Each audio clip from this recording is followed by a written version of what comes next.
अकोला महानगरपालिकेच्या सर्वसाधारण सभेमध्ये भाजप आणि शिवसेनेमध्ये जोरदार वाद झाल्याचं पाहायला मिळतंय। 15 वर्षांपासून कार्यरत असलेल्या कर्मचाऱ्यांना आणि अधिकाऱ्यांना पुन्हा सेवेत सामावून घेण्याच्या प्रस्तावावरून आणि औषध पुरवठा कंत्राटाच्या मुद्द्यावरून हा वाद झालाय।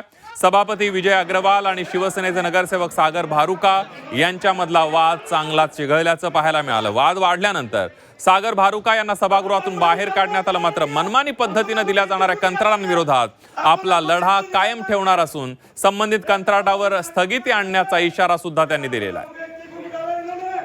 मनमानी पद्धति से कारोबार चला रहा है। मेरा तीव्र निषेध है इनको, मेरा तीव्र निषेध है। तुमको बोला करो सस्पेंड करो, दम है करो सस्पेंड करो, कर दो ना।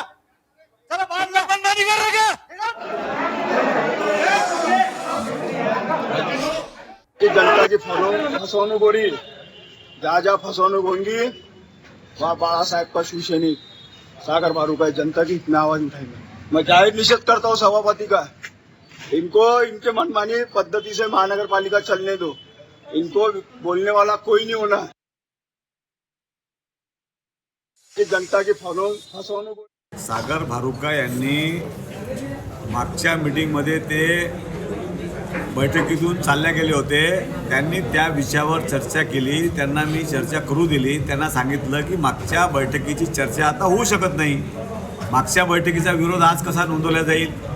तर त्यांनी ज्या भाषेचा प्रयोग केला, त्यांनी जे अधिकाऱ्याबद्दल वारंवार ते बोलतात, अधिकाऱ्याला जे प्रेशरमध्ये घेण्याचा प्रयत्न करतात, दादागिरी करतात, त्याच्यामुळे त्यांना मी निलंबित केलं।